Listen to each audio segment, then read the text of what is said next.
ETF index mutual funds నేర్చుకుని stock మార్కెట్లో రాణించాలనుకుంటున్నారా? వెంటనే ఈ నెంబర్కి కాల్ చేయండి.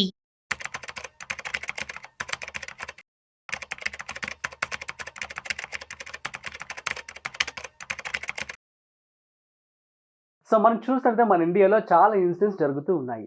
రీసెంట్గా మనం చూసినట్లయితే ఆపరేషన్ సింధూర్ కావచ్చు, దీని ద్వారా చాలా మంది ప్రాణాలు కూడా కోల్పోవడం జరిగింది. అట్ ది సేమ్ టైం నిన్న స్టాంపేడ్ అని చెప్పి అండ్ ఇంకొక విషయం, సో రీసెంట్గా ఇవాళ మనం చూసుకున్నట్లయితే ఎయిర్ క్రాష్ అయింది ఎయిర్ ఇండియా యొక్క ఏరోప్లేన్. సో దీని ద్వారా చాలా మంది ప్రాణాలు కోల్పోయారు. సో వారి యొక్క ఇంటిలో ఉన్నటువంటి ఫ్యామిలీ కావచ్చు, వారందరికీ సెక్యూరిటీ అంటే ఏదైనా ప్లాన్ చేసుకుంటే తప్ప వాళ్ళకి ఉపయోగం అనేది ఉండదు.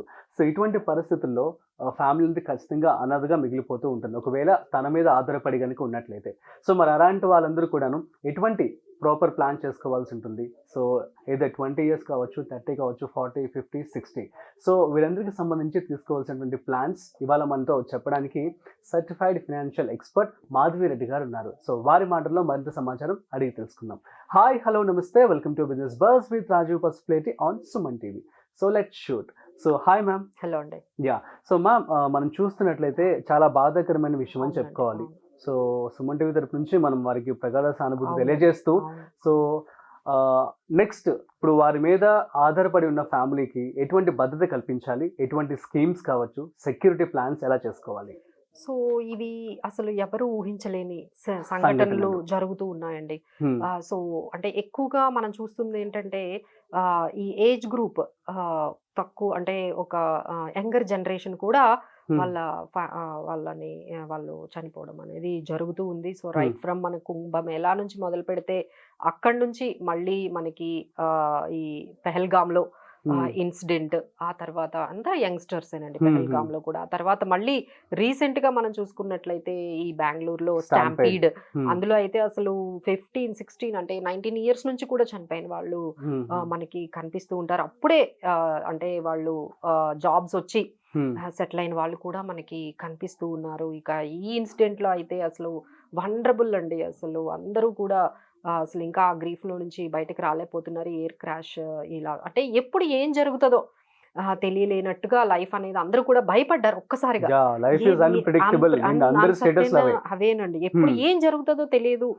అలానే ఒక దగ్గర కూర్చొని వాళ్ళు లంచ్ చేస్తూ ఉన్నారు ఈ మెడికోస్ అందరూ కూడా.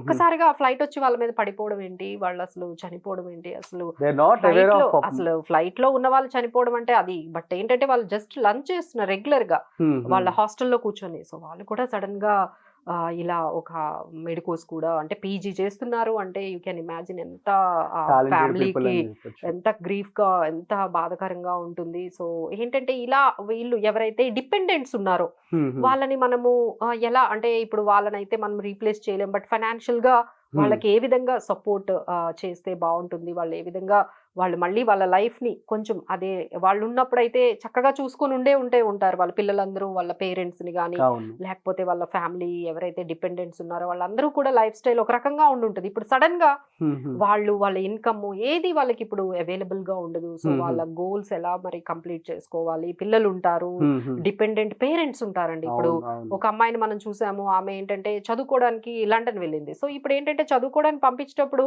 ఏం చేస్తున్నారు, 80-90 లక్షల వరకు లేకపోతే 70 లక్షల వరకు లోన్లు తీస్తున్నారు.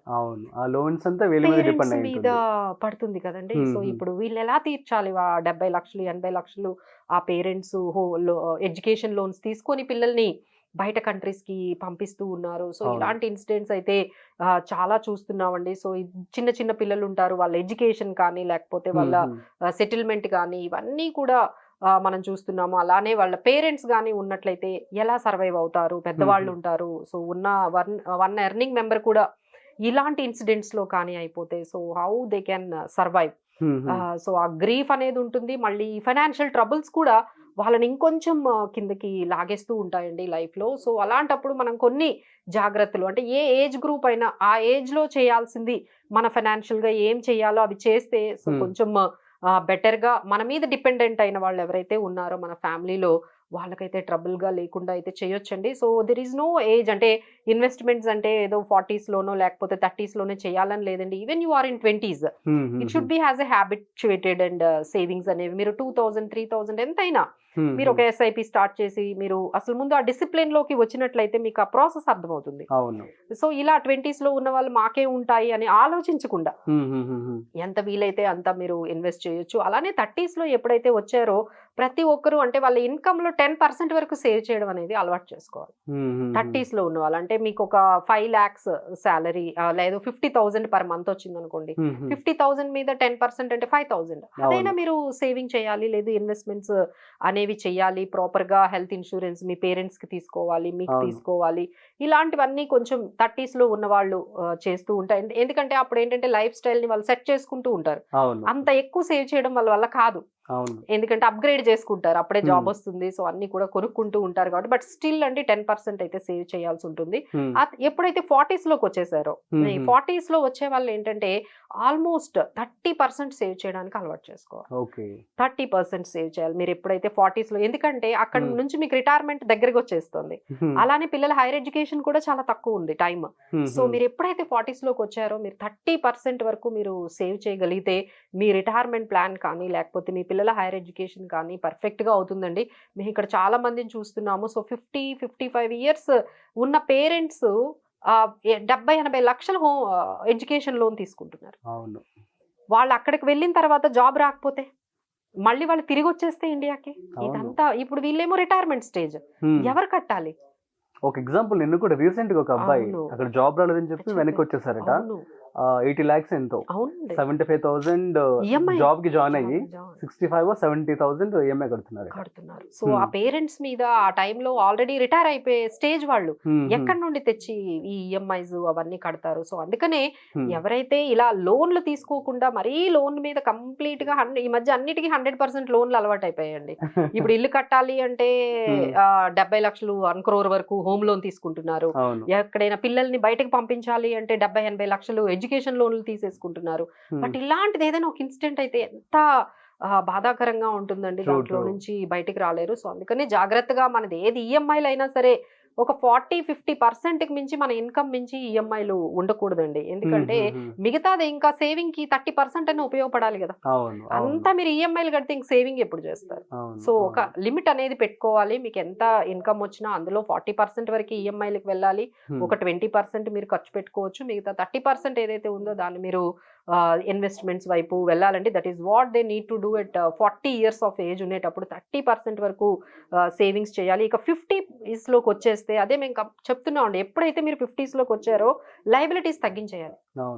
ప్రీపేమెంట్లు చేసేయండి. మీకు హోమ్ లోన్లు ఉంటే తగ్గించుకోండి. కానీ ఆ ఏజ్ లో కూడా 50లో కూడా హోమ్ లోన్ తీసుకున్న వాళ్ళు ఉన్నారండి.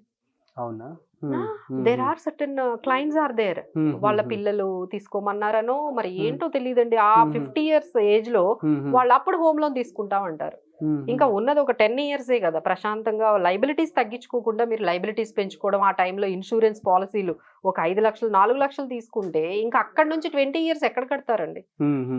సో ఇలాంటి పనులు ఏమి చేయకండి. మీరు 50s లోకి రాగానే ఎంత బర్డన్ తగ్గించుకుంటే, లైబిలిటీస్ ఎంత తగ్గించుకుంటే అంత మంచిది. అలానే ఫిక్స్డ్ ఏదైనా కమిట్మెంట్స్ ఉంటే అలాంటి వాటికి వెళ్లకుండా ఉంటే మనకి బెటర్ గా ఉంటుంది. సో మీకు ఒక కార్పస్ అంటే మీ ఇన్కమ్ ఎంతైనా దానికి 20 times కార్పస్ సంపాదించుకునే టైం అండి అది. 50 years రాగానే మీకు ఒక 10 లక్షలు వస్తున్నాయంటే దాని మీద మనం అట్లీస్ట్ 20 times అంటే ఒక 2 crores అయినా కార్పస్ మనం పెట్టుకున్నామా లేదా అనేది ప్రతి ఒక్కరూ మీరు చెక్ చేసుకోవాలి. సో అండ్ ఇక ఎప్పుడైతే 60 years కి వచ్చేసారో మీ దగ్గర ఇప్పుడు 60 years లో ఉన్న వాళ్ళు కూడా స్టాక్స్ లో ఉంటున్నారు.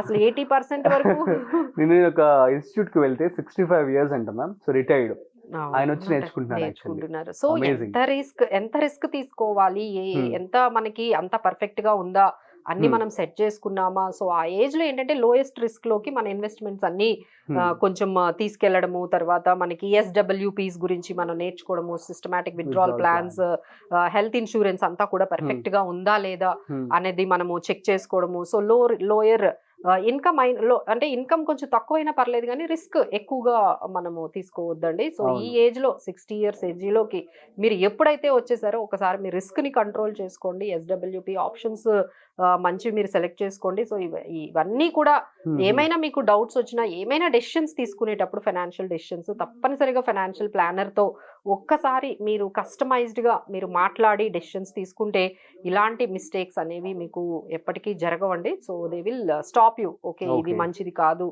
దీనికన్నా ఇంకా బెటర్ ఆప్షన్స్ ఉన్నాయి, మీకు తగ్గట్టుగా మీకు ఏది మీ సిచ్యువేషన్ తగ్గట్టుగా మంచి ఆప్షన్స్ అయితే చెప్తారు. Okay, super ma'am, thank you so much. So ఎప్పటికప్పుడు మీకు సంబంధించి మీ ఫ్యామిలీకి సంబంధించి కేర్ తీసుకుంటూ మంచి ప్లాన్స్ అయితే తీసుకోండి, so that you can live happy life అన్నమాట.